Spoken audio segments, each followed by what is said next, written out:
Hello दोस्तों, मैं हूं जगदीश जोशी।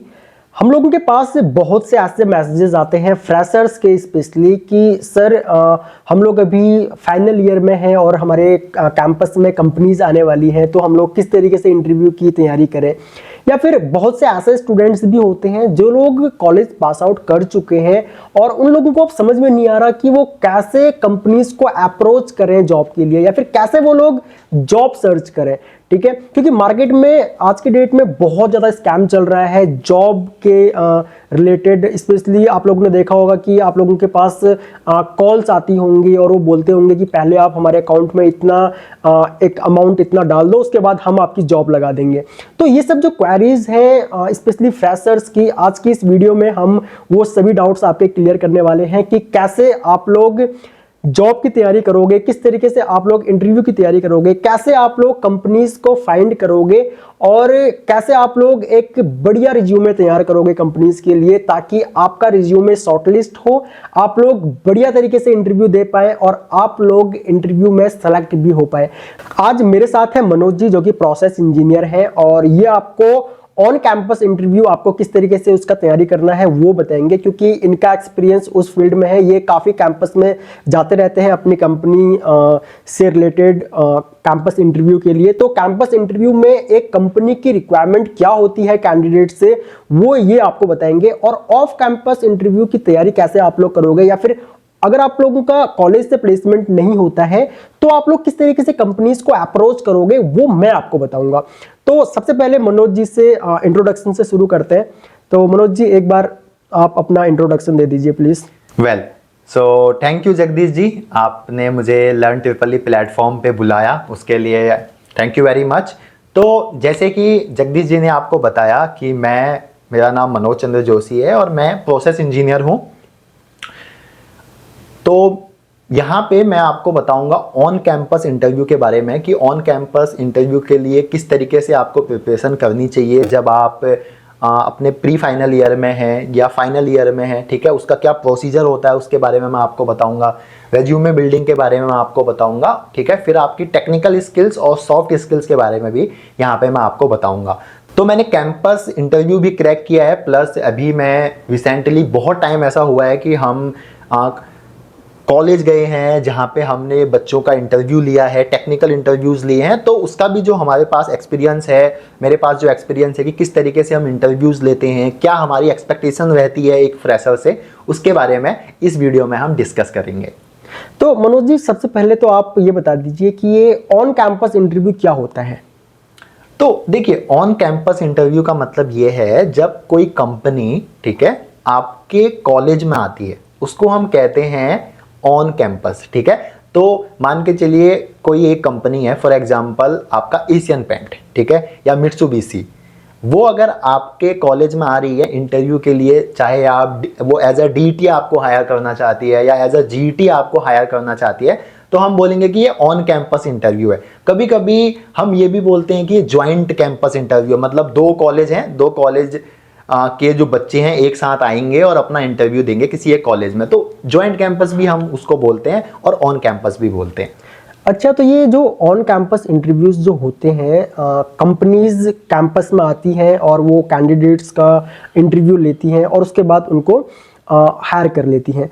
तो जो ये कंपनीज होती हैं, इनको कॉलेज में बुलाता कौन है, कैसे ये डिसाइड करती हैं कि हमें इस कॉलेज में जा करके इस कॉलेज के बच्चे हमें हायर करना है, ये कौन डिसाइड करता है? तो जगदीश जी, यहाँ पे देखिए क्या होता है कि हर एक जो कॉलेज है या यूनिवर्सिटी है, उनका एक पर्टिकुलर डिपार्टमेंट होता है जिसको हम कहते हैं टीपीओ डिपार्टमेंट।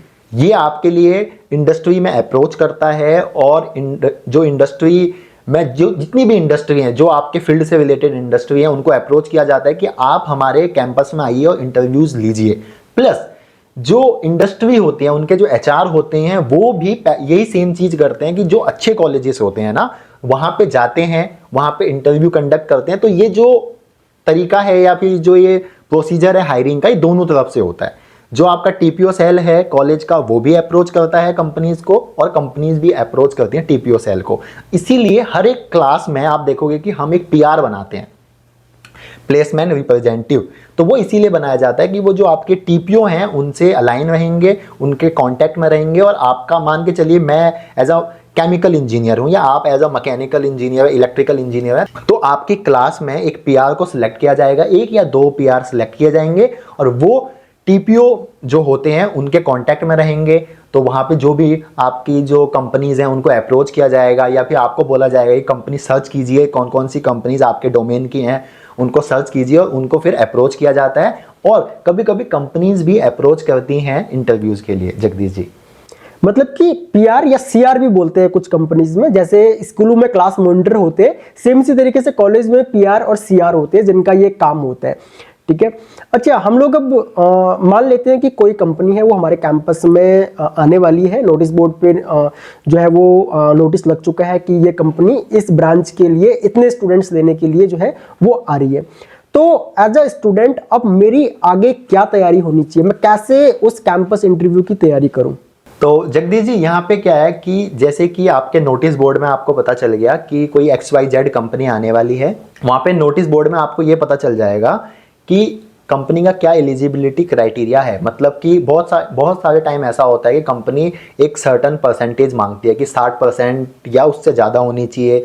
कुछ अच्छी कंपनी जो होती हैं, MNC जो होती हैं, वो 70% या उससे ज़्यादा मांगती हैं। कुछ कंपनी ऐसी भी होती हैं जो 75% से ज़्यादा मांगती हैं। तो सेफ साइड के लिए अगर आपकी जो परसेंटेज है वो 70 से ज़्यादा या 70 है तो it is good for you.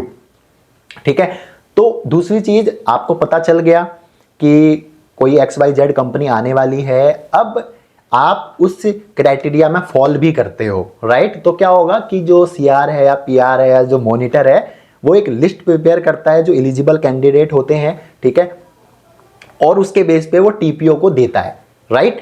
अच्छा, ये काम आपका हो गया। अब जब ये लिस्ट आपको दे दी जाएगी, जब ये लिस्ट CR या PR TPO सेल में दे देगा तो TPO सेल क्या करेंगे कि आपके जो रेज्यूमे हैं वो आपसे ले लेंगे।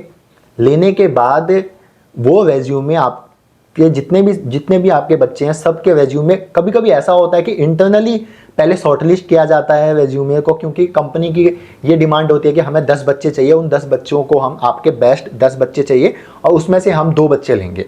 ठीक है, इस तरीके का भी होता है। कभी कभी ऐसा होता है कि जो आपके जितने भी बच्चे 70% से ऊपर हैं उन सब बच्चों का जो रेज्यूमे है वो कंपनी को भेज दिया जाता है। फिर कंपनी के जो HR होते हैं वो उसे शॉर्टलिस्ट करते हैं, राइट? तो हम ये मान लेते हैं कि आप वो जो एलिजिबिलिटी क्राइटेरिया है वो आप मीट करते हो। नाउ आपको क्या करना है, आपको अगर आप एक इलेक्ट्रिकल इंजीनियर हैं, इलेक्ट्रॉनिक्स इंजीनियर हैं, इंडस्ट्रियल इंजीनियरिंग है, इंस्ट्रूमेंटेशन इंजीनियर, ठीक है, आपको अपने बेसिक्स पे ध्यान देना है। ठीक है, कि आपके जो सब्जेक्ट्स हैं उनके बेसिक्स प्रिंसिपल, जो बेसिक चीजें हैं वो आपको गो थ्रू करनी है। प्लस आपको अपना रीजनिंग और जो हम बोलते हैं कि जर्नल एप्टीट्यूड, उस पे काम करना है। ठीक है, इन 2 चीजों पे आपको काम करना है। क्योंकि क्या होता है कि जब कभी भी कोई कंपनी आती है किसी भी कैंपस में, तो देखिए उनके कुछ क्राइटेरिया होते हैं। ठीक है, हर कंपनी का थोड़ा बहुत डिफर कर सकता है, बट मेनली क्या होता है, जब कभी भी कोई कंपनी आएगी वो 10 या 20 बच्चों का अगर उन्हें इंटरव्यू लेना है तो वो एक प्रोसीजर के थ्रू जाते हैं, एक स्टेज के थ्रू जाते हैं। सबसे पहले वो क्या करेंगे, आपका रिटन टेस्ट लेंगे। ठीक है, जहां पे MCQ टाइप के आपसे क्वेश्चन पूछे जाएंगे, उसमें टेक्निकल भी होगा, नॉन टेक्निकल भी होगा, राइट? नॉन टेक्निकल में आपसे आपका एप्टीट्यूड पूछा जाएगा, रीजनिंग पूछी जाएगी, कभी कभी इंग्लिश ग्रामर भी पूछ लेते हैं, और टेक्निकल पूछे जाएंगे। तो मेनली टेक्निकल क्वेश्चन ज़्यादा होते हैं और एप्टीट्यूड का जो पोर्शन होता है वो कम होता है। बहुत सारे बच्चे ये बोलते हैं कि एप्टीट्यूड क्यों पूछा जा रहा है, ये रीजनिंग क्यों पूछा जा रहा है। तो ये एक्चुअली आपकी क्रिटिकल थिंकिंग को देखने के लिए लिया जाता है, जो कि जरूरी भी है। आपकी प्रेशर हैंडलिंग कैपेसिटी कैसी है, वो सब मेजर करने के लिए कंपनीज अक्सर ऐसा करती हैं। और टेक्निकल क्या होता है कि मोस्ट प्रोबेबली बहुत सारे टाइम हम क्या करते हैं, रट लेते हैं टेक्निकल इंटरव्यूज को। ठीक है, वहां पे भी कॉन्सेप्ट बहुत इंपॉर्टेंट है। तो ये चीजें आपको प्रिपेयर करनी है। तो आपका जो रिटन इंटरव्यू है, ठीक है, वो या रिटन जो आपका पेपर है वो इजीली निकल जाएगा। उसके बाद जब आप अपने उस पेपर को सबमिट करते हो, देन अगेन जो कंपनी के HR हैं या जो वहाँ पे टेक्निकल इंटरव्यूअर है वो आपको शॉर्टलिस्ट करता है। शॉर्टलिस्ट करने के बाद फिर आपका इंटरव्यू होता है अगेन। वो इंटरव्यू होगा आपका टेक्निकल इंटरव्यू। ठीक है, उस टेक्निकल इंटरव्यू में देखिए डिपेंड करता है कि कंपनी कितनी बड़ी है। जो एमएनसी कंपनीज होती हैं उसमें एक पैनल होता है जहाँ पे कभी कभी 4 लोग, कभी कभी 5 लोग, कभी कभी 2 लोग भी बैठे होते हैं, ठीक है। कभी कभी ऐसा होता है कि जो 5 लोग बैठे हैं वो प्योर टेक्निकल है, या 3 लोग बैठे हैं वो सारे टेक्निकल है। कभी कभी टेक्निकल और नॉन टेक्निकल मतलब एचआर भी बैठता है। फिर आपसे इंटरव्यू लिया जाएगा। सबसे पहले आपसे आपका इंट्रोडक्शन पूछा जाएगा। तो देखिए एक चीज मैं अभी आपको बता दूं, जब कभी भी अगर आप यहां तक पहुंच चुके हैं तो कॉन्ग्रेचुलेसन, ठीक है। तो टेक्निकल इंटरव्यू में सबसे इंपॉर्टेंट चीज है कि आपका कॉन्फिडेंस, आपका पर्सनैलिटी डेवलपमेंट कैसा है, ये बहुत मैटर करता है। दूसरा, आप जब इंट्रोडक्शन दे रहे हो आप कितने कॉन्फिडेंट हो। दूसरी चीज, जो आपने रेज्यूमे में लिखा हुआ है वो वही चीज लिखो जो सच में आपने करी हुई है। ऐसे नहीं कि आप हवा में कुछ भी लिख रहे हो। जैसे कि जगदीश जी ने बोला रेज्यूमे बिल्डिंग के ऊपर, तो मैं आपको अभी भी एक बात बता दूं, रेज्यूमे में वो चीज लिखो जो चीज सच है। ऐसे कुछ भी मत लिखो, अदरवाइज आप फंसने के चांसेस बहुत ज्यादा हो जाते हैं। और जो इंटरव्यूअर है वो आपसे रेज्यूमे से बाहर नहीं पूछता, ऐसा मैंने कभी नहीं देखा। तो पहले अपने एकेडमिक्स के बारे में आपने लिख दिया, आपके जो माइनर प्रोजेक्ट हैं जो आपने कॉलेज में किया उसके बारे में आपने लिखा, इंडस्ट्रियल प्रोजेक्ट के बारे में आपने लिखा, उनको अच्छे से लिखो वहाँ पे, ठीक है, इलेबोरेट करो। देन उसकी नॉलेज भी आपको होना बहुत जरूरी है। अगर आपको उसकी इन डेप्थ नॉलेज है, आपका इंटरव्यू क्रैक होना ही होना है। देन अब जब आप इतनी इंफॉर्मेशन बता दोगे, कभी कभी ऐसा होता है कि जो टेक्निकल इंटरव्यूअर है वो आपसे पूछेगा कि आपके फेवरेट सब्जेक्ट क्या है। तो ट्राई कीजिए कि जब आप प्री फाइनल ईयर में आते हो तो अपने 1 या 2 सब्जेक्ट, मैं रिकमेंड करता हूँ 2 सब्जेक्ट आप अपने फेवरेट सब्जेक्ट रख लीजिए, ठीक है। कि कोई भी आपका 2 सब्जेक्ट हो सकते हैं जो कि आप बोलो कि ये मेरे फेवरेट हैं, आप इनमें से पूछिए, तो वो उनमें से क्वेश्चन पूछते हैं। अब वो आपकी मर्जी है कि आपको कौन सा सब्जेक्ट रखना है, ठीक है। उन सब्जेक्ट को अच्छे से पढ़िए। अच्छे से पढ़ने का मतलब जब इंटरव्यूअर कुछ पूछे तो आप बहुत कॉन्फिडेंट होके और बहुत अच्छे से बताएं। अगर आपने ये इतना काम कर दिया, आप ऑन कैंपस में सिलेक्ट होगे ही होगे, राइट। अच्छा, अब जो एचआर राउंड होता है, एचआर राउंड में आपका बहुत ही मतलब नॉन टेक्निकल चीज़ें वो पूछते हैं कि लाइक आपको ये कंपनी क्यों ज्वाइन करनी है, कंपनी के बारे में आपको क्या क्या पता है, कंपनी के फाउंडर डायरेक्टर कौन है ये पूछ लेंगे, कंपनी के प्रोजेक्ट के बारे में पूछ लेंगे, कंपनी क्या करती है उसके बारे में पूछ लेंगे। देन आपसे पूछ लेंगे कि आपकी फैमिली के बारे में पूछ लेंगे, राइट। आपसे पूछेंगे कि आप ये बताइए कि आप 5 साल बाद अपने आप को कहाँ देखते हो। इस टाइप के जो क्वेश्चन है, बेसिक क्वेश्चन, वो पूछ लेंगे। उसके बारे में हम एक और सेपरेट वीडियोज आपके लिए बना सकते हैं। थैंक यू मनोज जी, आपने काफ़ी डिटेल में इस टॉपिक को क्लियर किया। मैं एक और चीज़ यहाँ पे जानना चाहूँगा आपसे कि जो कैंपस इंटरव्यू होते हैं उसमें भी कंपनीज अलग अलग मोड में इंटरव्यू लेती हैं। कुछ कंपनीज ऐसी होती हैं जो डायरेक्ट इंटरव्यू के लिए कैंडिडेट्स को बुला लेती हैं अपने ऑफिस में। कुछ कंपनीज ऐसी होती हैं जो कि कैंपस में आती हैं और वहाँ पे आपका पहले रिटर्न लेती हैं, उसके बाद फिर जीडी होता है और फिर आपका टेक्निकल राउंड और फिर आपका नॉन टेक्निकल राउंड होता है। लगभग 3-4 राउंड आपके क्लियर आपको करने होते हैं।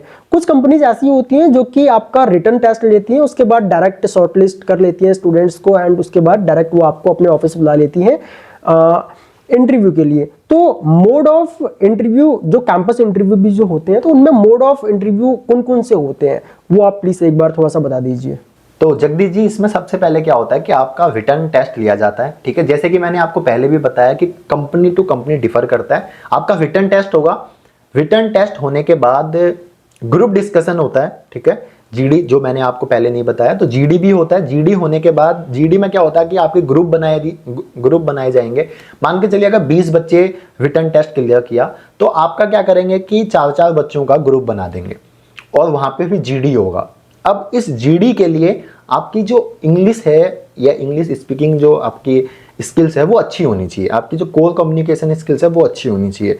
अच्छा, ये होने के बाद जीडी से फिर आपको शॉर्टलिस्ट करते हैं। शॉर्टलिस्ट करने के बाद फिर टेक्निकल इंटरव्यू होता है। टेक्निकल इंटरव्यू एक बार हो गया, देन उसके बाद फिर non technical interview HR round होता है।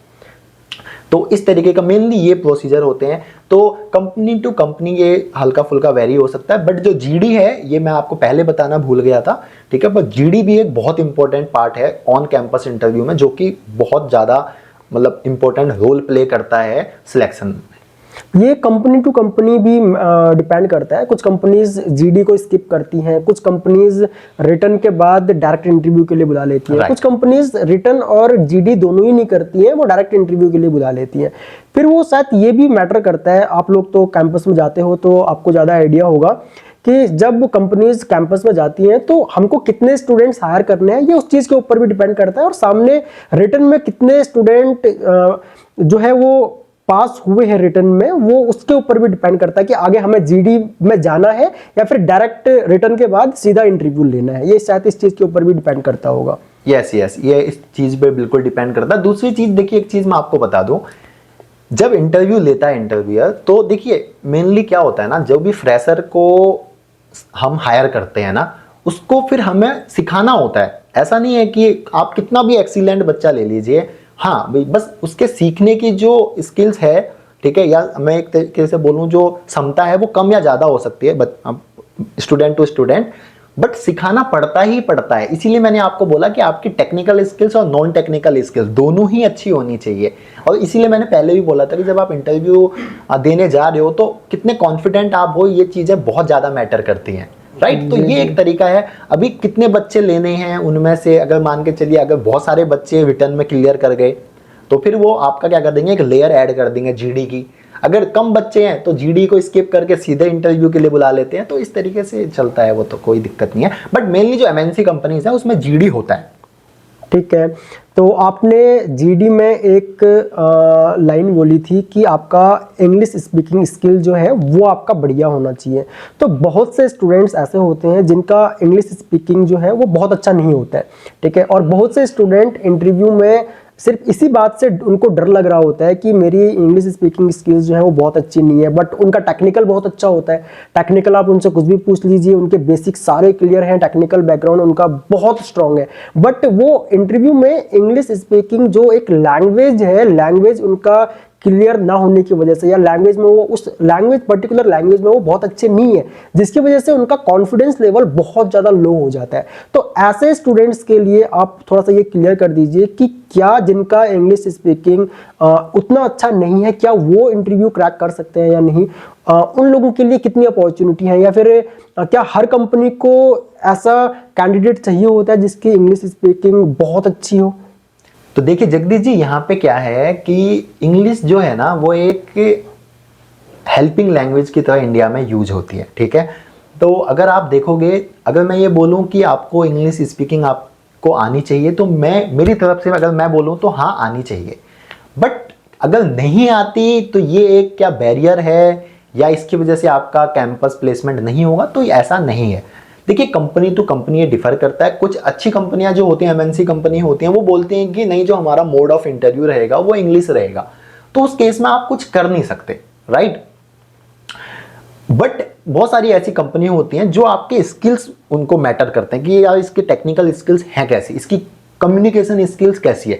देखिए जब मैं बोलता हूँ कम्युनिकेशन स्किल्स, तो इसका मतलब ये तो नहीं है कि वो इंग्लिश में ही होगी, वो हिंदी में भी हो सकती है। आपके बोलने का लहजा कैसा है, आप किस तरीके से, आपका पर्सनैलिटी डेवलपमेंट आपकी कैसी है, ठीक है, वो मैटर दोनों में करता है। बट मेरा ये रिकमेंडेशन है कि अगर आप अपनी इंग्लिश अच्छी कर सकते हैं, अगर आप अपनी इंग्लिश स्पीकिंग एबिलिटी को, स्किल्स को इम्प्रूव कर सकते हैं, तो प्लीज़ उसे कीजिए। उससे फ़ायदा ये होगा कि ये आपको एक एड ऑन एडवांटेज देगा, क्योंकि इंडिया में आप देखोगे इंग्लिश को हम हेल्पिंग लैंग्वेज की तरह यूज करते हैं। दूसरा, मान के चलिए आप किसी इंडस्ट्री में चले गए, ठीक है, हिंदी के बेस पे आपका सिलेक्शन हो गया, ओके गुड, आप भले ही डीईटी हैं या जीईटी हैं, आप चले गए, बाद में आपको अपने सीनियर के साथ भी कनेक्ट होना है। कुछ ऐसे भी आपको आपके सीनियर्स या जूनियर्स मिलेंगे जो मान के चलिए इंडिया में अलग अलग स्टेट से हैं, कुछ साउथ इंडिया से हैं जिनको हिंदी नहीं आती है, कुछ ईस्ट इंडिया से हैं जिनको हिंदी नहीं आती है, ठीक है। तो वहाँ पे आप कैसे कनेक्ट करोगे? यहाँ पे जो एक कनेक्टिंग लैंग्वेज है ये इंग्लिश है।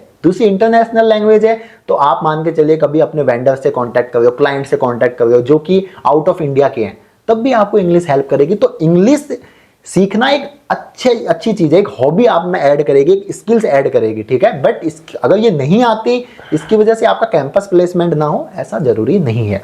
दूसरी चीज़ मैं आपको ये बताना चाहूँगा, एक बहुत ही अच्छी न्यूज़ आपके लिए ये है, बहुत एक्साइटिंग न्यूज़ ये है कि हमारे पास बहुत सारे बच्चों के ऐसे क्वेरीज आती थी, तो जगदीश जी ने मेरे को बताया, तो हमने क्या किया, हमने एक इंग्लिश स्पीकिंग का कोर्स प्रिपेयर किया हुआ है working professional as well as students के लिए, जो कि हम अपने ऐप पे जूम के थ्रू लेंगे। और ये हमने जो डिज़ाइन किया हुआ है कोर्स, यहाँ पे हमने एक चीज़ अपने माइंड में रखी है कि जो वर्किंग प्रोफेशनल्स हैं उनके लिए ये हमने कोर्स डिज़ाइन किया हुआ है। तो लाइव क्लासेस होंगी सारी, राइट, क्योंकि लाइव क्लासेस में क्या होता है, इंटरेक्शन जो होता है वो ज़्यादा होता है, तो जहाँ पे हम आपकी प्रॉब्लम समझ सकें और उसी टाइम पे इंस्टेंट आपको रिप्लाई दे सकें। दूसरी चीज़, सैटरडे संडे को ही हमने ये क्लासेस रखी हैं 7 बजे से लेकर 10 बजे के बीच में, जो कि 3 घंटे की या 2.5 घंटे की होगी, राइट। अब ये जो हमने जो यहाँ पे कोर्स बनाया हुआ है, ये इस तरीके से बनाया हुआ है कि देखिए, जिस तरीके से आपने हिंदी सीखी थी ना, उसी तरीके से हम आपको इंग्लिश सिखाने की कोशिश करेंगे। और ये जो पूरा कोर्स है ये 3 मंथ टू 6 मंथ तक चलेगा। ये डिपेंड करता है आपकी एबिलिटी पे कि आप लैंग्वेज को कितनी जल्दी ग्रैब करते हो, ठीक है। और ये कोर्स इस तरीके से डिजाइन किया गया है कि हम 1 to 1 जो भी हमारे स्टूडेंट हैं उनसे बात करेंगे, उनसे कनेक्ट करेंगे, उनकी प्रॉब्लम समझेंगे, क्योंकि हर किसी का लैंग्वेज को सीखने का तरीका अलग है। तो उस तरीके से उसको गाइड किया जाएगा कि उसे किस तरीके से राइटिंग पे ध्यान देना है, किस तरीके से रीडिंग पे, लिसनिंग पे ध्यान देना है, किस तरीके से स्पीकिंग पे ध्यान देना है, और फिर उस तरीके से उसकी इंग्लिश स्पीकिंग को इम्प्रूव किया जाएगा। और 5 महीने बाद आपकी इंग्लिश इतनी अच्छी हो जाएगी कि आप कोई भी इंटरव्यू इजीली क्रैक कर सकते हो। टेक्निकल इंटरव्यू में तो आप फोड़ दोगे, इस बात की मेरी गारंटी है। Thank you Manoj ji. वैसे जो ये क्लासेस चलेंगी वो सैटरडे संडे चलेंगी, और इसका जो रजिस्ट्रेशन का फॉर्म है वो वीडियो के नीचे डिस्क्रिप्शन में दिया हुआ है, आप वहाँ से फिल कर सकते हो फॉर्म को। अगला क्वेश्चन मनोज जी मेरा आपसे ये है कि बहुत से ऐसे स्टूडेंट्स होते हैं जिन लोगों का मेरे पास स्पेशली व्हाट्सएप पे मैसेजेस आते हैं, हमारे ऐप पे मैसेजेस आते हैं कि सर मैं अभी फ्रेशर हूँ और मैंने इलेक्ट्रिकल से डिप्लोमा किया है या फिर बी टेक किया है, तो मुझे पैकेज क्या मिलेगा। पैकेज ये सबसे ज़्यादा मतलब बहुत ज़्यादा स्टूडेंट्स के की एक क्वेरी होती है कि भाई अभी बस मेरा कॉलेज ख़त्म होने वाला है या फिर हो गया है, मैं किसी कंपनी में अगर प्लेस होता हूँ या फिर ऑफ कैंपस ऑन कैंपस, तो मेरे को कितना पैकेज स्टार्टिंग में मुझे मिल सकता है और कहां तक मैं जा सकता हूं। ये आप प्लीज डाउट क्लियर कर दीजिए एक बार। तो जगदीश जी, यहाँ पे मैं एक बात बोलना चाहूंगा, इंडस्ट्री में ना जो कोर इंजीनियर्स हैं उनकी अभी कमी है। आप समझिए इस बात को जो मैं बोलना चाहता हूं। अभी क्या है कि हर एक यूजफुल माइंड, या ज्यादातर बच्चे, आप पूछिए अभी मार्केट में क्या है कि किसी को भी अगर डिप्लोमा करना है, डिग्री करनी है, उनको IT या CS में डिप्लोमा या डिग्री करनी है, बट जो कोर इंजीनियर्स का भी अभाव है मार्केट में। तो अगर आप ये बोल रहे हो कि जॉब नहीं है, तो आप, मुझे लगता है यहाँ पे आप थोड़े रॉन्ग हो। जॉब बहुत है इंडस्ट्री में, फ्रेशर के लिए भी बहुत ज़्यादा है, एक्सपीरियंस के लिए भी बहुत ज़्यादा है, बट हमें उस काबिल बनना पड़ेगा। हमारी जो स्किल्स हैं, जो देखिए जो इंडस्ट्री है उसकी भी कुछ रिक्वायरमेंट है, वो रिक्वायरमेंट हमें समझनी पड़ेंगी और उस हिसाब से हमें अपनी स्किल्स को डेवलप करना पड़ेगा, टेक्निकल भी और नॉन टेक्निकल भी। अगर आप ये दोनों कर लेते हो ना, तो आप इंटरव्यू फोड़ दोगे भाई। आपको अपनी कोर कम्युनिकेशन स्किल्स अपनी अच्छी करनी पड़ेगी, आपको अपनी माइक्रोसॉफ्ट ऑफिस की स्किल्स अच्छी करनी पड़ेगी, टेक्निकल स्किल्स अच्छी करनी पड़ेगी। ये बहुत ही इंपॉर्टेंट पॉइंट था जो मुझे आपको बताना है।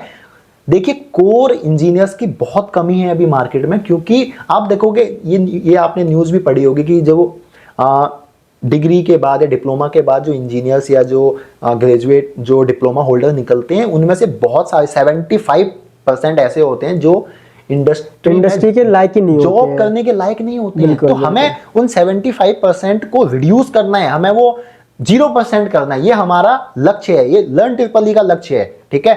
तो देखिए, तो जगदीश जी, जैसे आपने बोला कि पैकेज के बारे में, तो मैं एक चीज बोलना चाहूंगा। देखिए, ऑब्वियसली हम जब भी डिप्लोमा या डिग्री करते हैं तो हमारे माइंड में ये बात आती ही आती है कि भाई पैकेज कितना मिलेगा, ठीक है। तो यार, ये कंपनी टू कंपनी डिफर करता है, पहली चीज। दूसरा, इस बात पे भी मैटर करता है कि आप किस कॉलेज में हैं। अगर आप IIT NIT में हैं, आप बहुत रेप्यूटेड प्राइवेट यूनिवर्सिटीज में हैं, कॉलेज में, तो आपका जो पैकेज है वो अच्छा हो सकता है। अच्छा इन द सेंस कि वो CR में भी हो सकता है, वो 10 लाख 20 लाख ऑन एवरेज भी हो सकता है अगर आपने डिग्री कर रखी है तो, और ऑन एवरेज 6 लाख तो आपका होगा ही होगा।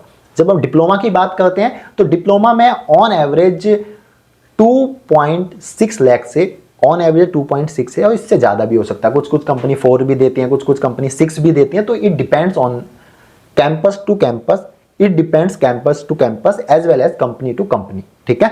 बट यहाँ पे मैं एक चीज़ बोलना चाहूँगा सभी स्टूडेंट्स को जो भी इस वीडियो को देख रहे हैं, कि इनिशियली आपका फोकस ये होना चाहिए कि क्या ये कंपनी मेरे लायक है, क्या ये कंपनी वही है जिसके लिए मैं पढ़ रहा हूँ, जिसके लिए मैं एम कर रहा हूँ? अगर हाँ, तो भाई पैसा नहीं देखना शुरू में, बात मानो मेरी, आपको पैकेज नहीं देखना। अगर कोई एक XYZ कंपनी है, वो टेक्निकल है, जिसमें आपने डिप्लोमा या डिग्री करी हुई है, अगर वो कम पैसा दे रही है, IT कंपनी जो आपको भी लेने आई है, इन्फोसिस, विप्रो, TCS मान के चलिए, ठीक है, अगर वो ज्यादा पैकेज दे रही है, ऐसा नहीं है कि पैकेज की वजह से वहां चले गए। देखो ऐसा नहीं करना चाहिए मेरे हिसाब से। अगर आप कोर इंजीनियर हो, कोर में ही रहो, अपनी स्किल्स इतनी इंप्रूव करोगे, कंपनी आपको, जब आप बोलो कि मैं रिजाइन दे रहा हूं, तो कंपनी आपको जाने ही ना दे और बोले कि भाई तू ये बता तू लेगा कितना पैसे। ठीक है, तो ये मेरा ओपिनियन है। जी बिल्कुल, ये आपने बिल्कुल सही बात कही कि एक तो अभी हम लोग मतलब ऑन कैंपस इंटरव्यू की बात कर रहे हैं, और एक चीज़ मैं और इसमें ऐड ऑन करूंगा कि ऑन कैंपस इंटरव्यू अगर आपका होता है या फिर ऑन कैंपस इंटरव्यू में अगर आप लोग सेलेक्ट होते हो तो आपको पैकेज अच्छा मिलता है, काफ़ी अच्छा पैकेज आपको मिलता है अगर आप लोग इसको कंपेयर करोगे ऑफ कैंपस से तो। और दूसरी चीज़, एक चीज़ और मनोज जी ने काफ़ी अच्छी बात कही यहाँ पे कि स्टार्टिंग में आपको पैसा नहीं देखना चाहिए, आपको ये नहीं देखना चाहिए कि भाई मुझे पैकेज कितना मिल रहा है।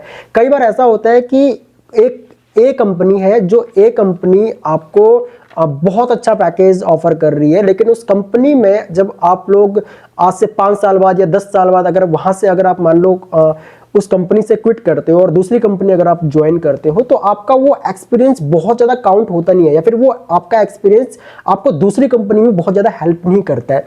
कई बार कंपनीज क्या काम करती है, आपको बहुत अच्छा पैकेज दे देती है लेकिन वो आपसे नॉन टेक्निकल काम करवाती है, तो आपको वो चीज़ देखनी है। और सेम अगर कोई बी कंपनी है जो कि आपको पैकेज ए के मुकाबले कम दे रही है, लेकिन वहां पे वो आपसे टेक्निकल काम करवा रही है, सेम वही जिस चीज की आपने पढ़ाई कर रखी है, तो वहां पे क्या होगा, वहां पे आपका एक तो टेक्निकल जो नॉलेज है आपका वो इंप्रूव होगा। कल को 2 साल बाद 3 साल बाद जब भी आप उस कंपनी को छोड़ के कोई दूसरी कंपनी अगर ज्वाइन करना चाहते हो, तो आपको वो जो आपका एक्सपीरियंस है 3-4-5 साल का, वो आपका काफी हेल्प करेगा आपको आपके प्रमोशन में। तो इस चीज का भी आपने ध्यान देना है स्टार्टिंग में। या तो आप लोग जो पैकेज है उसको आप देख लो कि भाई मेरे को जो कंपनी अच्छा पैसा ऑफर कर रही है मैं वहां ज्वाइन कर लूं, या फिर आप ये देख सकते हो कि किस कंपनी को ज्वाइन करने पे मेरा जो इन फ्यूचर जो ग्रोथ है वो ज्यादा होगा।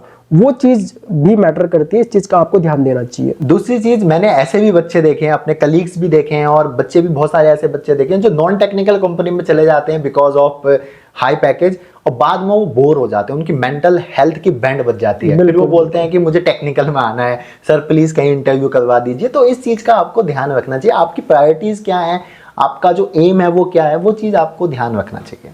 तो दोस्तों, जैसे कि हमने यहाँ पे बात करी ऑन कैंपस के बारे में कि किस तरीके से आपको इंटरव्यू की प्रिपरेशन करनी चाहिए, किस तरीके से रेज्यूमे बिल्डिंग करनी चाहिए, क्या स्किल्स आपके इंपॉर्टेंट आपको चाहिए, ठीक है, क्या फ्रेशर को पैकेज क्या मिलता है, इस सब के बारे में हमने अभी तक बात करी, ठीक है, जिसके बारे में मैं आपको बता रहा था और जगदीश जी मेरे से पूछ रहे थे।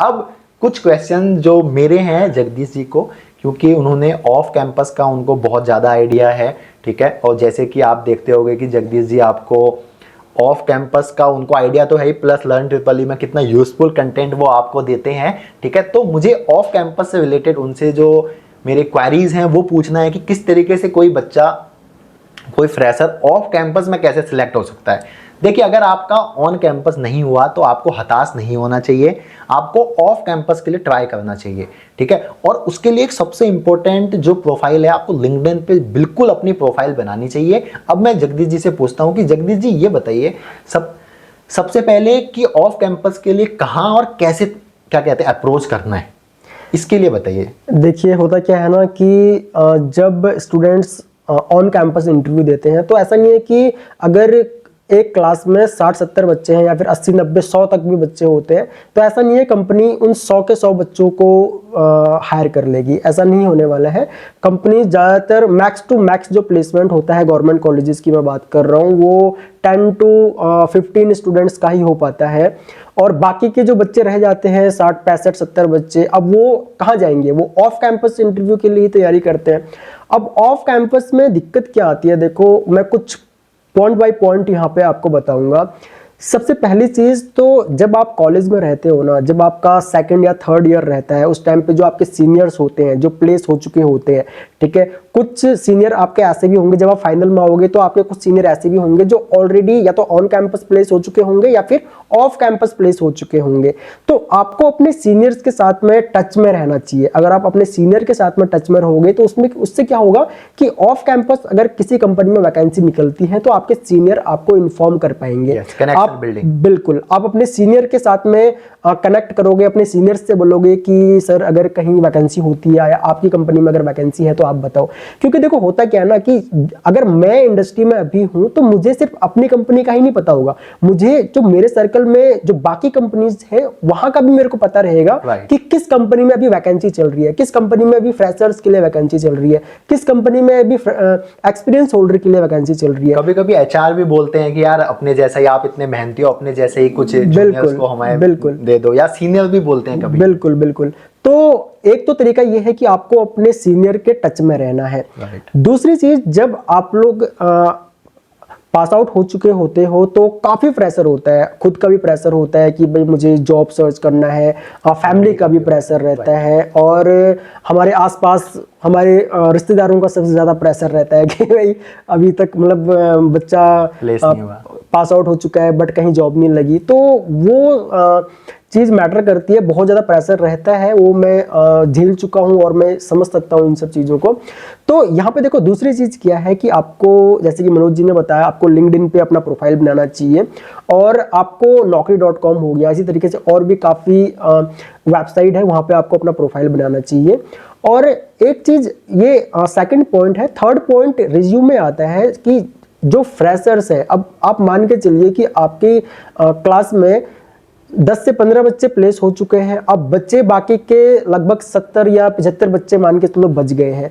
तो अब आप खुद सोच के देखिए, वो 70-75 बच्चे जो होंगे, आप सबका रिज्यूमे एक जैसा होगा, क्योंकि आप सबने बी या बीटेक किया हुआ या डिप्लोमा किया हुआ, या फिर आपने मान के चलो कोई मेजर प्रोजेक्ट किया है, माइनर प्रोजेक्ट कुछ किया है आपने, या आपने 1 मंथ की ट्रेनिंग करी है, तो सबका रिज्यूमे एक जैसा होने वाला है। अगर मान के चलो किसी कंपनी में वैकेंसी निकलती है, आप 70 के 70 बच्चे वहां पे अपना रिज्यूमे देते हो ऑफ कैंपस के लिए, तो इंटरव्यूअर आपका रिज्यूमे सेलेक्ट करे, उसके लिए आपको ऐसा कुछ तो होना चाहिए ना कि आपका रिज्यूमे बाकी के स्टूडेंट से अलग हो, ताकि इंटरव्यूअर या फिर जो भी एचआर डिपार्टमेंट जो रिज्यूमे को सेलेक्ट करने वाला है आपका, तो उसमें से ऐसा तो नहीं कि 70 के 70 बच्चों को एक साथ बुला लेगा और इंटरव्यू कंडक्ट कर लेंगे, इतना टाइम तो होता नहीं है किसी के पास।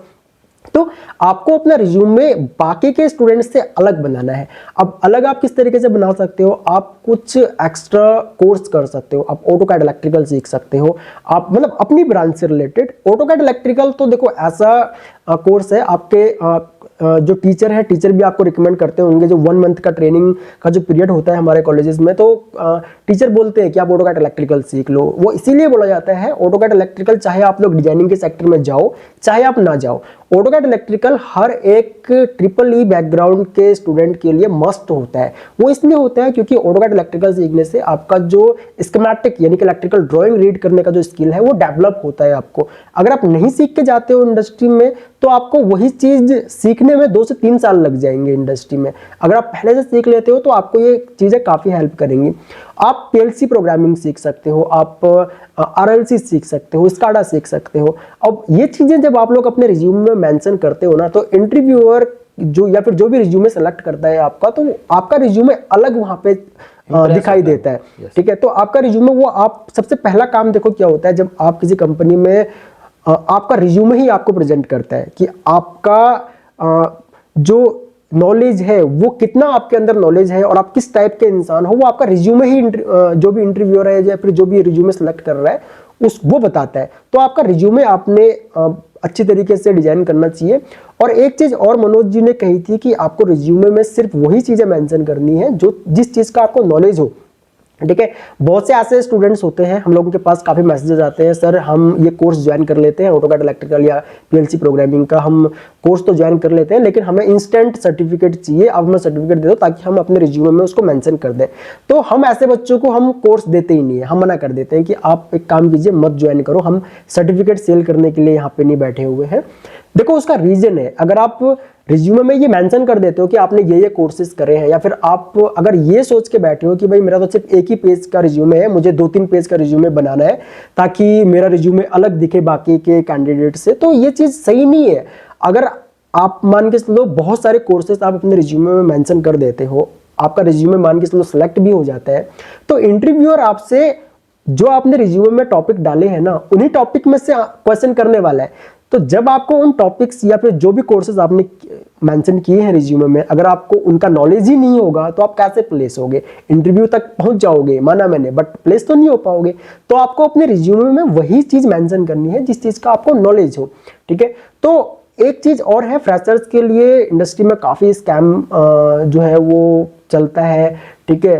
काफ़ी कॉल्स आती हैं जब आप naukri.com पे या लिंक्डइन पे या फिर अदर जो वेबसाइट है वहाँ पे जब आप अपनी प्रोफाइल बनाओगे तो वहाँ पे स्कैमर्स के भी कॉल आते हैं कि हम आपकी जॉब लगवा देंगे, हम आपकी हीरो में जॉब लगवा देंगे या जेसीबी में लगवा देंगे, टाटा में लगवा देंगे। उसके लिए आपको हमें पहले एक फिक्स अमाउंट बताते हैं, वो इतना अमाउंट आप हमारे बैंक में डाल दो, उसके बाद हम आपकी जॉब लगवा देंगे।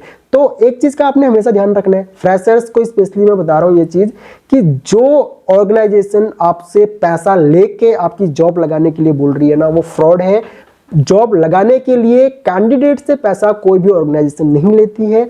जो ऑर्गेनाइजेशन है, अच्छी भी ऑर्गेनाइजेशंस हैं जो कि आपकी जॉब लगाती हैं, बट वो आपसे पैसा नहीं लेंगी, वो कंपनी से पैसा लेंगी। जिस कंपनी में वो आपको प्लेस कर रही है, मान के चलो कोई टाटा में प्लेस कर रही है या फिर हीरो में प्लेस कर रही है, कहीं भी अगर प्लेस कर रही है तो वो उनसे पैसा लेंगी, वो आपसे पैसा नहीं लेंगी। तो जो भी ऑर्गेनाइजेशन आपके पास कॉल आता है वो आपसे बोलते हैं कि भाई हम आपको प्लेस कर देंगे, आप इतना अमाउंट हमारे बैंक में डाल दो, तो उनका नंबर ब्लॉक कर देना है आपने, उनसे बात ही नहीं करनी। कभी कभी ऐसा भी होता है कि देखिए ये तो कॉल की बात हुई, कभी कभी मेल भी आते हैं, बिल्कुल बिल्कुल, और मैसेज भी आते हैं, मैसेंजर। कम्युनिकेशन का मोड दोनों चीजों का आपको ध्यान रखना है। कभी ऐसा नहीं कि आपने देखा मेल आया हुआ और वहां पे लिखा रहता है कि ये आपका ऑफर लेटर है और आपको ज्वाइन करने से पहले 5,000 रुपए अकाउंट में डालने पड़ेंगे। तो इस चीज का आपको ध्यान रखना है और इस फ्रॉड से आपको बचना है। बिल्कुल बिल्कुल बिल्कुल। तो एक तो ये पॉइंट हो गया, और एक पॉइंट ये है कि अगर आपका कोई रेफरेंस है तो रेफरेंस के थ्रू आप इंडस्ट्री में जा सकते हो।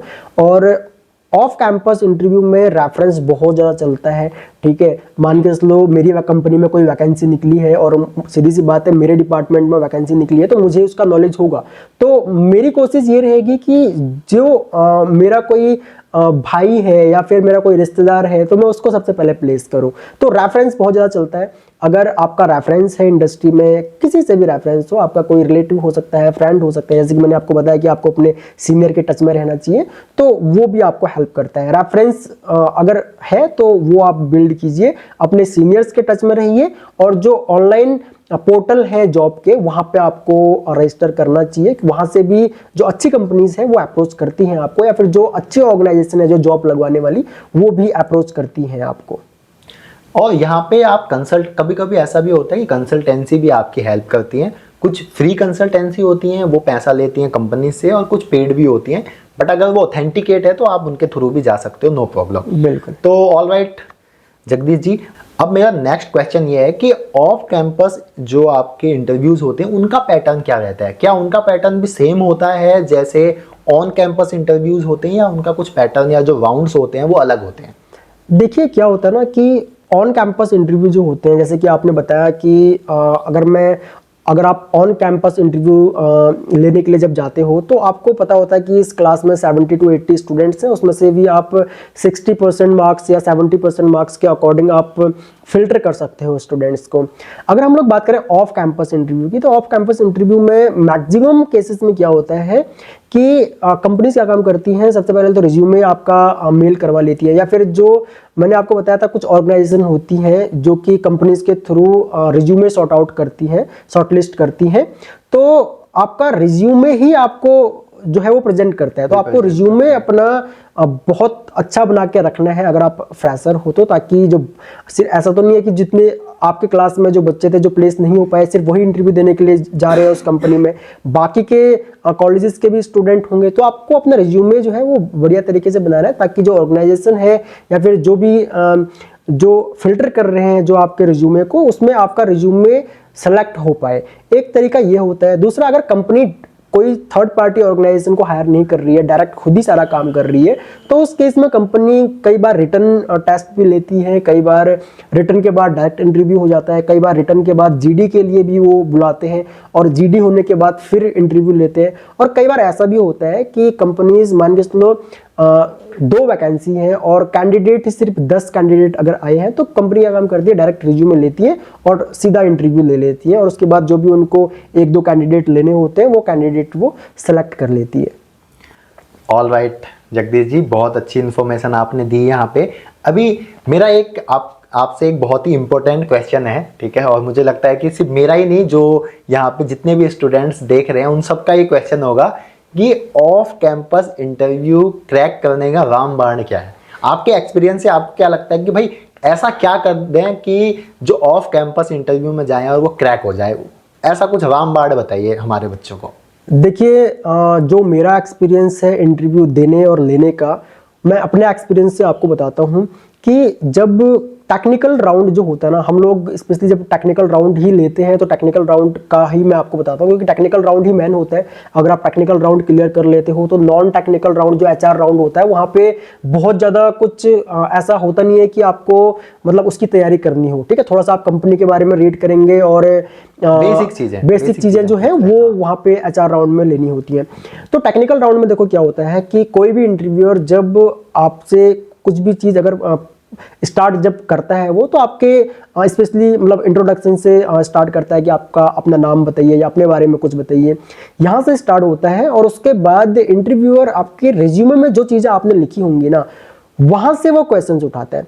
और फ्रेशर को मैं हमेशा ये रिकमेंड करता हूँ कि अगर आप इंटरव्यू देने के लिए जा रहे हो ना, तो आपके जो बेसिक्स है, अगर आप मान के चलो इलेक्ट्रिकल से डिप्लोमा हो या आप इलेक्ट्रिकल इलेक्ट्रॉनिक्स से बीई बीटेक हो, तो आपको अपने बेसिक्स जो है ना वो बेसिक क्लियर करके रखने चाहिए। राइट। बहुत से ऐसे स्टूडेंट होते हैं जिनको डीप में मान के चलो उनसे कोई ट्रांसफार्मर के बारे में पूछे या फिर उनसे कोई 3 फेज इंडक्शन मोटर के बारे में पूछता है, पीएलसी के बारे में पूछता है, उनको इन डेप्थ नॉलेज है उस टॉपिक की। लेकिन सेम चीज अगर उनसे बेसिक चीजें पूछ ली जाए, यूनिट्स पूछ ली जाए, मान के चलो कि ओम्स लॉ पूछ लिया, ठीक है, या फिर बेसिक फैराडे लॉ पूछ लिया, या फिर बेसिक ट्रांसफार्मर में पूछ लिया कि ट्रांसफार्मर की रेटिंग केवीए में क्यों होती है, या केवीए या किलोवाट, इन दोनों में क्या डिफरेंस है, ठीक है। बेसिक चीजें अगर आपकी क्लियर है, क्योंकि इंटरव्यूअर क्या काम करता है, इंटरव्यूअर के पास इतना टाइम नहीं है कि वो आपसे इन डेप्थ चेक करे कि आपको कितना नॉलेज है। इंटरव्यूअर स्टार्ट करता है बिल्कुल बेसिक से, वो बेसिक से देखता है कि अगर आपको बेसिक जो क्वेश्चन कर रहा है इंटरव्यूअर, अगर आपने उन बेसिक क्वेश्चंस के आंसर दे दिए तो उसके बाद वो फिर इन डेप्थ जाएगा, ठीक है। अगर वो डायरेक्ट आपसे कोई इन डेप्थ या फिर कोई ऐसा क्वेश्चन नहीं पूछेगा कि जहां पे आपको कैलकुलेशन करने की जरूरत पड़े या जहां पे आपको कोई रीजनिंग सॉल्व करनी है, ऐसा क्वेश्चन नहीं पूछता है इंटरव्यूअर। इंटरव्यूअर हमेशा बेसिक से स्टार्ट करता है, ठीक है। ओम्स लॉ पूछ लेगा कि ओम्स लॉ बताओ, ओम्स लॉ क्या होता है, ट्रांसफार्मर क्या होता है, ट्रांसफार्मर क्या काम करता है। अगर आप इस टाइप के क्वेश्चंस के आंसर करते हो तो उसके बाद फिर वो उन्हीं क्वेश्चंस में फिर धीरे धीरे वो इन डेप्थ जाने की कोशिश करता है, और जहां पे आप रुक जाते हो वहीं पे वो स्टॉप कर देता है, और वो कोई दिक्कत भी नहीं है। अगर आपको ऐसा नहीं है कि इंटरव्यूअर ने अगर 10 क्वेश्चन आपसे पूछे तो 10 के 10 के आपने सही आंसर करने हैं, 10 में से 2-3 क्वेश्चन अगर आपको नहीं भी आते हैं तो वहां पे सॉरी बोल दो, सॉरी बोलने में कोई दिक्कत नहीं है, ठीक है। लेकिन जो भी क्वेश्चन के आंसर करना है कॉन्फिडेंट होकर करना है। अगर सॉरी भी बोलना है तो कॉन्फिडेंट होकर सॉरी बोलना है, और थोड़ा सा विनम्रता लानी है अपने सॉरी में कि सॉरी सर मेरे को इस क्वेश्चन का आंसर नहीं पता। और अगर किसी क्वेश्चन का आंसर आपको नहीं पता है तो आप इंटरव्यूअर को इंटरव्यू खत्म होने के बाद, जब इंटरव्यू खत्म हो जाता है तो उसके बाद आप इंटरव्यूअर से क्रॉस क्वेश्चन भी कर सकते हो। अगर आपको किसी क्वेश्चन का आंसर नहीं पता तो आप इंटरव्यूअर से पूछ भी सकते हो कि सर अगर आप बुरा ना माने तो ये जो क्वेश्चन था इसका आंसर मेरे को नहीं पता, क्या आप मुझे बता सकते हैं। इस तरीके से आप पूछ सकते हो, उससे काफी अच्छा इंप्रेशन पड़ता है। इंटरव्यूअर को ये लगता है कि यार इसका जो लर्निंग एटीट्यूड है इसमें, तो लर्निंग एटीट्यूड वाले कैंडिडेट ही चाहिए होते हैं इंडस्ट्री को। अगर आप में लर्निंग एटीट्यूड है तो कंपनी के लिए आप बहुत अच्छे कैंडिडेट है। प्लस यहाँ पे एक चीज और मैं ऐड करना चाहूंगा, जैसे कि देखिए 10 क्वेश्चन आपसे पूछे, हो सकता है आपको सिर्फ 6 या 7 ही क्वेश्चन आपको आते हो, बाकी के क्वेश्चन आपको ना आते हो।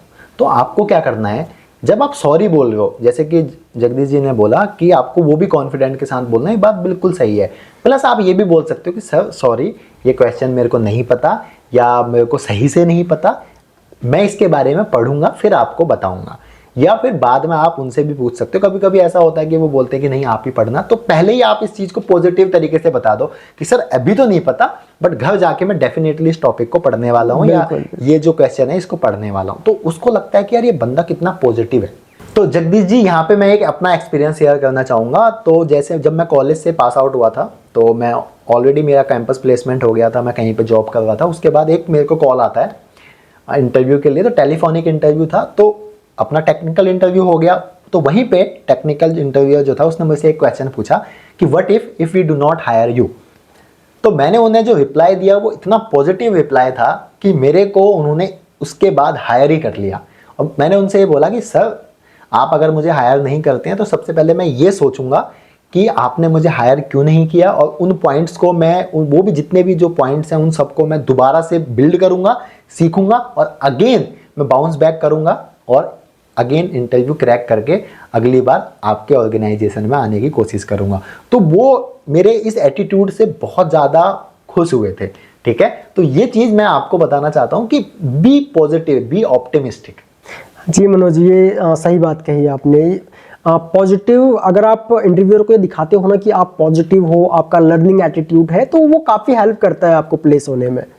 राइट। तो यहाँ पे जगदीश जी, अभी जैसे कि हमारा जो ये पॉडकास्ट है थोड़ा लंबा हो रहा है, हम चाहते हैं इसको थोड़ा सा अब जल्दी कंक्लूड करना। तो मेरा एक क्वेश्चन आपसे ये था कि किन किन स्किल्स पे एक फ्रेशर को काम करना चाहिए, ठीक है, चाहे वो टेक्निकल स्किल्स हो या फिर नॉन टेक्निकल स्किल्स हो, इसके बारे में आप थोड़ा बताइए। क्योंकि आप इतने लंबे टाइम से टीचिंग फील्ड में हैं, आप इंडस्ट्रियल ऑटोमेशन में इतना अच्छा आपने अपना एम्पायर खड़ा किया, तो इसके बारे में थोड़ा हमें बताइए। देखिए, अगर आप जो स्किल की जो बात आती है तो वो आपको अपने कॉलेज के टाइम्स में ही आपको बिल्ड करना पड़ेगा। क्योंकि जब आप कॉलेज पास आउट हो जाते हो तो उसके बाद बहुत ज़्यादा टाइम होता नहीं है आपके पास। उसके बाद आपके ऊपर जॉब का प्रेशर होता है कि भाई जितना जल्दी हो सके उतना जल्दी आपको जॉब लेना है। बिल्कुल। तो जब आप कॉलेज में रहते हो ना, जब आपका फाइनल ईयर होता है, आपको तब से ही स्किल्स डेवलप करना आपने स्टार्ट कर देना है। सबसे पहली चीज़ तो ये है कि आपको बेसिक सिस्टम की नॉलेज होना चाहिए। मतलब लैपटॉप डेस्कटॉप का आपको नॉलेज होना चाहिए। आपको MS ऑफिस यूज करना आना चाहिए। ठीक है, MS ऑफिस में आपका एक्सेल भी आ जाता है, पावर पॉइंट भी आ जाता है, ऑफिस भी आ जाता है, वर्ड भी आ जाता है। ये सारी चीज़ें, ये बेसिक रिक्वायरमेंट्स हैं, ये स्किल आपके अंदर आपको डेवलप करनी चाहिए अगर नहीं है आपके पास तो। दूसरी चीज़ मैंने आपको बताया था कि आपको ऑटोकैड इलेक्ट्रिकल सीख लेना चाहिए। जरूरी नहीं है आप हम ही से सीखो, कहीं से भी सीखो, आपको ऑटोकैड इलेक्ट्रिकल जरूर सीखना चाहिए अगर आप लोग इलेक्ट्रिकल एंड इलेक्ट्रॉनिक्स बैकग्राउंड से हैं तो। ये दो चीज़ें आप लोग कर लो। उसके बाद अगर आपका इंटरेस्ट ऑटोमेशन में है तो आप उसके बाद PLC, HMI, VFD, DCS, SCADA, E-प्लान, ठीक है, इन सॉफ्टवेयर्स के ऊपर जा सकते हो जो कि आपके इंटरव्यू में आपको काफ़ी हेल्प करेंगे। बाकी ये सभी कोर्सेज हम लोग भी करवाते हैं, आपको ऑलरेडी पता होंगी। हम लोग अपनी वेबसाइट और एंड्रॉयड ऐप के through RLC, PLC, VFD, HMI, SCADA, AutoCAD electrical और E-प्लान इलेक्ट्रिक हम लोग करवाते हैं।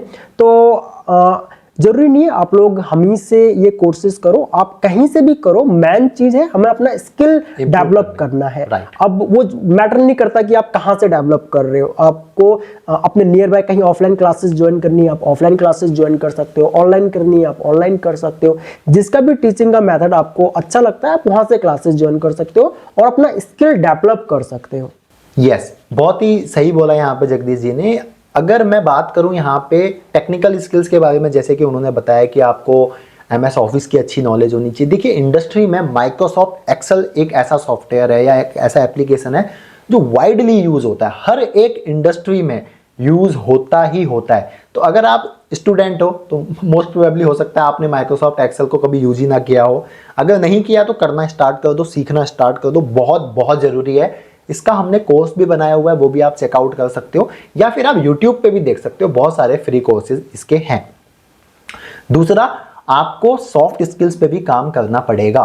सॉफ्ट स्किल्स मतलब आपका पर्सनैलिटी डेवलपमेंट पे आपको काम करना पड़ेगा। ठीक है, पैरेलली कीजिए। ऐसा नहीं है कि आपने कोई कोर्स कर लिया, कोई महंगा कोर्स खरीद लिया, पैरेलली करते रहिए। ठीक है, हर दिन, अगर हर एक महीने में या एक हफ्ते में आप एक पर्टिकुलर चीज पे ध्यान दोगे तब भी आपका इंप्रूवमेंट बहुत अच्छा हो जाएगा। आप कोर कम्युनिकेशन स्किल्स पे काम कीजिए, बुक्स पढ़िए, ठीक है, अपनी कोर किस तरीके से किससे बात करनी है, किसको किस तरीके से रिस्पेक्ट देनी है, हर किसी से कनेक्टिविटी बहुत इंपॉर्टेंट है। पब्लिक स्पीकिंग पे अपना काम कीजिए, इंग्लिश स्पीकिंग पे, लैंग्वेज पे काम कीजिए, ठीक है। और जैसे कि हमने बताया कि इंग्लिश स्पीकिंग का हमने एक कोर्स प्रिपेयर किया हुआ है फ्रेशर्स के लिए, वर्किंग प्रोफेशनल्स के लिए, स्टूडेंट्स के लिए, वो भी आप ज्वाइन कर सकते हो और उसका लाभ उठा सकते हो।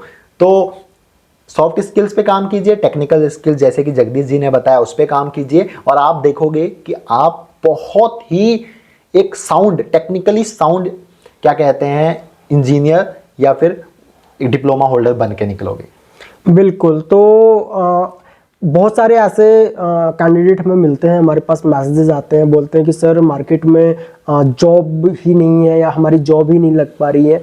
तो आप खुद से पूछ के देखो कि आपके अंदर नॉलेज है या नहीं, ठीक है, मतलब वो चीज़ मैटर करती है। इंडस्ट्री में जॉब्स की कमी नहीं है, बहुत वैकेंसीज खाली रहती है इंडस्ट्री में, बहुत वैकेंसीज रहती है इंडस्ट्री में, Right. बट इंडस्ट्री को सही कैंडिडेट नहीं मिल पाता या है। फिर आपको अपने से पूछना चाहिए कि कंपनी बिल्कुल। आपको सच में क्यों हायर करेगी। बिल्कुल। इसलिए सिर्फ इसलिए हायर करेगा कि आपके पास डिप्लोमा है इलेक्ट्रिकल का, बिल्कुल, या डिप्लोमा है केमिकल का, या आपके पास बीटेक है केमिकल का या इलेक्ट्रिकल का, पहले पूछिए। दूसरा ये देखिए कि कंपनी की डिमांड क्या है। कंपनी या एचआर जो आप, जैसे कि आप देखते हो जब भी कोई कंपनी लिखती है कि हमें फ्रेशर चाहिए और नीचे लिखती है कि उनकी रिक्वायरमेंट क्या है, तो एटलीस्ट उसे समझिए। कंपनी आपको पे करेगी तो उसके बदले में वो आपसे कुछ लेगी तो ना। और दूसरी चीज, शुरू में हर कंपनी सिखाती है, तो उसके लिए आपको क्या करना पड़ेगा एज अ फ्रेशर, आपको अपने कॉन्सेप्ट अच्छे करने पड़ेंगे, कम्युनिकेशन स्किल्स अच्छी करनी पड़ेगी, ठीक है, अपनी सॉफ्ट स्किल्स और टेक्निकल स्किल्स अच्छी करनी पड़ेगी। वो कीजिए, जॉब आपकी है। तो थैंक यू मनोज जी, आपने ऑन कैंपस इंटरव्यू की काफ़ी नॉलेज हमारे स्टूडेंट्स को दी और ये पॉडकास्ट काफ़ी लंबा हो गया है। तो आई होप गाइज कि आप लोगों को काफ़ी हेल्प मिला होगा, और इस पॉडकास्ट में जो भी पॉइंट आपको बताए गए हैं, अगर आप इन पॉइंट्स के ऊपर काम करते हो ना, तो आप जॉब की बिल्कुल भी टेंशन मत लो। हो सकता है जब आप कॉलेज से पास आउट हो उसके 1 महीना, 2 महीना, 3 महीना, 4 महीने, 5 महीने लग जाए आपको जॉब मिलने में या फिर प्लेस होने में, बट अगर आप अपने नॉलेज के ऊपर काम करते हो ना, आप अपने ऊपर काम करते हो, तो आपकी जॉब 100% जरूर लगेगी। बाकी हम लोग भी अपने एंड्रॉयड ऐप पे जो ग्रुप्स हैं या फिर हमारे ऐप में जो भी कहीं पे अगर कोई वैकेंसीज वगैरह आती है तो हम लोग वहाँ पे पोस्ट करते रहते हैं वैकेंसीज, ठीक है। तो अगर हमसे कनेक्ट करना है आपको, तो आप हमारे ऐप या वेबसाइट के थ्रू हमसे कनेक्ट कर सकते हो। वहाँ पे हम लोग वैकेंसीज वगैरह पोस्ट करते रहते हैं। हमारे जो कोर्सेज के स्पेशली ग्रुप हैं वहाँ पे हम लोग कोई वैकेंसी होती है तो उनको हम लोग पोस्ट करते रहते हैं। सो आई होप कि काफ़ी हेल्प मिला होगा इस पॉडकास्ट से आपको। बाकी फिर भी अगर आप लोगों का कोई डाउट है या कोई ऐसा पॉइंट है जो हम लोग कवर नहीं कर पाए इस पॉडकास्ट में, आप लोग वीडियो के नीचे कमेंट करके हमसे पूछ सकते हो। हम लोग कोशिश करेंगे जितना जल्दी हो सके आपके उस डाउट को क्लियर करने का। So thanks for watching guys, मिलते हैं अपने नेक्स्ट वीडियो लेक्चर में।